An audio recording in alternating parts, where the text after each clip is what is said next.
Here we are. What is this? The 21st? June 21st? Yes. June 21st. My beautiful wife. She's getting sworn in as a citizen of the United States today. And here's all the other people standing in line. All these immigrants coming to America. Oh, yeah.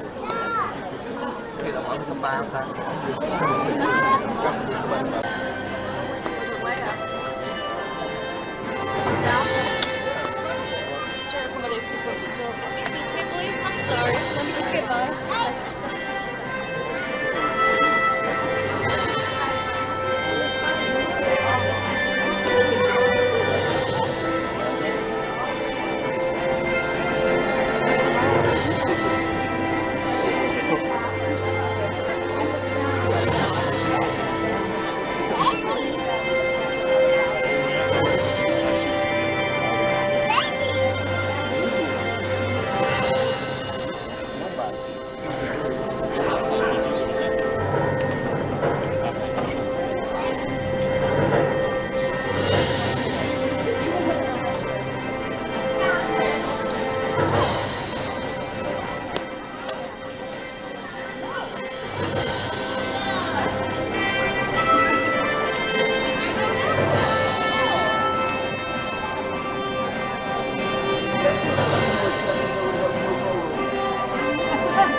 Every year.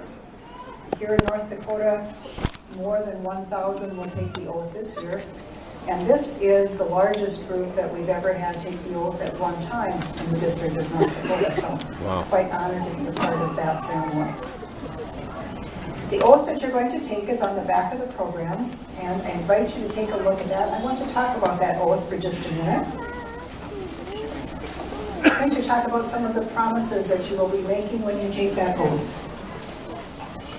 You will take an oath to renounce and abjure all allegiance and fidelity to any other country. It's a lot of big words. What does that mean? Well, it means you promise your loyalty to the United States. It certainly does not mean that you have to abandon the heritage, that you have to abandon the country from which you came. I hope that you don't do that. But after you take the oath, you promise that your loyalty will be to the United States. In the oath, you promise to support and defend the Constitution of the United States against all enemies. And you promise to support the Constitution and laws by saying that you promise that you will follow the law, you are acknowledging your agreement with the principles on which our country was founded. You promise to bear arms on behalf of the United States or perform work of national importance or work under civilian direction in the armed forces if required by law. Now, right now, it's not very likely that you would be forced to serve in the military in this country, but there have been times in our past history where that has happened. And in taking this oath, you promise that you will fulfill those obligations if the law requires. The last several lines of the oath say that you take the obligation freely, without any mental reservation or purpose of evasion. That means you're taking the oath of your own free will, not because somebody else thinks it's a good idea, not because somebody else is forcing you to do it, but because you know that it is the right thing for you to do at this point in your lives.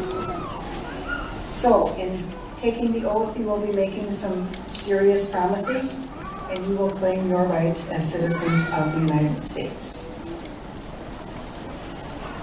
The next chapter of your lives is about to begin. Mr. Sean, I'm pleased to grant your motions. The motions for change of name are also granted, and I ask that the 290 of you who are now eligible to take the oath of citizenship stand.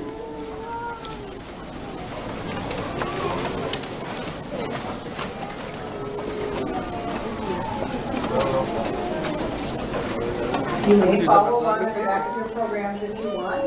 I'll ask that you raise your right hands and repeat after me. I do. I, and say your name, hereby declare on oath that I will absolutely and entirely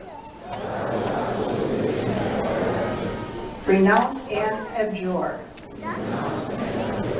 all allegiance and fidelity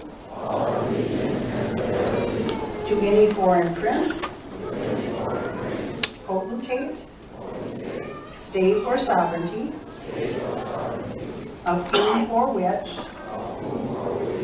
I have heretofore been a subject or citizen, that I will support and defend the Constitution and laws of the United States of America against all enemies, foreign and domestic, that I will bear true faith and allegiance to the same, that I will bear arms on behalf of the United States when required by law, or that I will perform non-combatant service in the armed forces of the United States when required by law, or that I will perform work of national importance under civilian direction when required by law, and that I take this obligation freely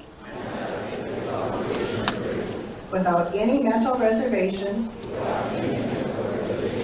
or purpose of evasion. So help me God.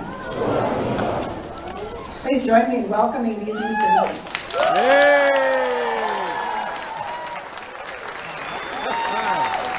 Hey!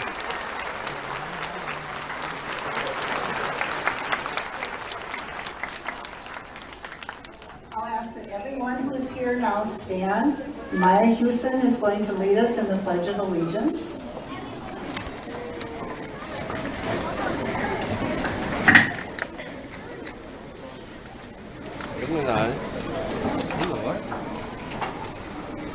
I pledge allegiance To the flag of the United States of America and to the republic for which it stands, one nation, under God, indivisible, with liberty and justice for all.